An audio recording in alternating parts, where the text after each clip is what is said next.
So we can ask ChatGPT to do a code review for us, which may at times be a little, how shall we put it, depressing. But okay, I've got this Python script, monitor.py, and I'd like this reviewed. So ChatGPT does a major, that's really a very good job. So it identifies major issues and potential bugs. So it says there's an incorrect property in the metric class, and indeed I'm returning self name, and that would of course be recursive. So that's a typo in the sense that that should be self dot underscore name. So that is indeed an issue which went apparently unnoticed. Then incorrect exception handling in file reading function. Okay, so whether this is an issue or not, you can discuss about, because basically I don't want to happen anything if for whatever reason that file cannot be opened. So basically I don't mind that much in this particular case, but okay. Adding some logging might be an option, so that could be considered. And then there is a bug in the mem perpend metric, and indeed, as you can see, although I would want to actually have this measure, what I'm actually computing is the CPU percent. So basically that is likely a copy-paste error at some point. So clearly this should be fixed. It's definitely an issue. Handling of non-existent PID. So in this particular case, if that would be none, psutil process none will raise an error.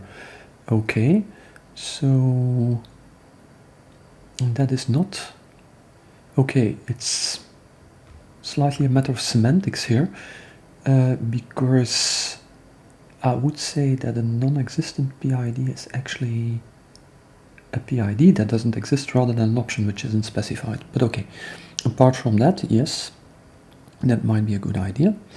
Again, incorrect handling of exception. In this particular case, I'm not sure I agree, because basically this exception will occur when the process that's being monitored dies or ends in any way. So basically I would say that handling it in this way is reasonable.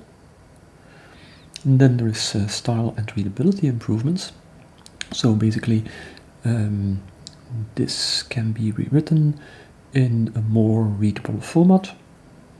Basically I'd say that's open for discussion, but yeah, that could be done.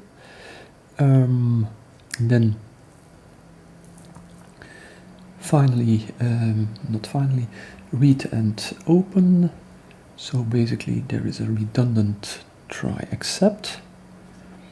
Okay, so indeed that could be flattened into a single one.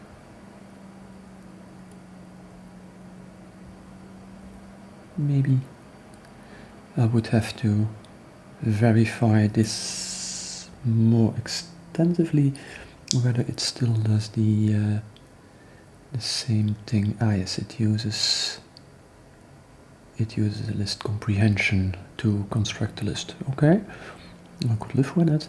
Then improve CLI argument readability. PID.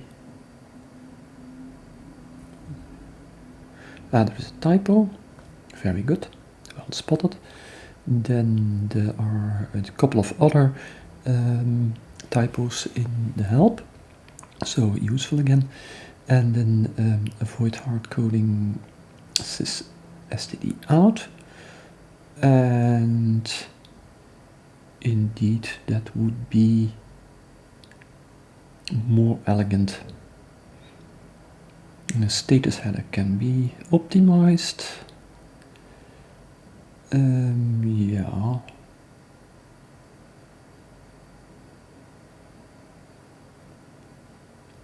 okay.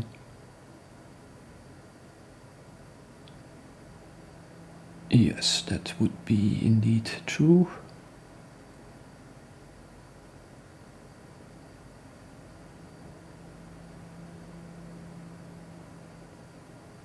Although, frankly, this is not a big improvement in my opinion, but okay. And then adding logging rather than print statements. I'm not sure I agree on this particular one, but okay. Then security, say file handling. Okay, so yes, that could be a good idea. File edge case handling, invalid CPU affinity. Indeed, on some systems it would not be supported. However, in HPC we're not using that sort of system, so essentially it could be added, but I don't care much about it. The one about zombie processes is rather interesting. So basically that should probably be implemented. So as you can see, there is quite a lot of feedback on the code, and ChatGPT does quite a good job on identifying issues, and it even will be happy to generate the code for me with all the fixes implemented if I would let it.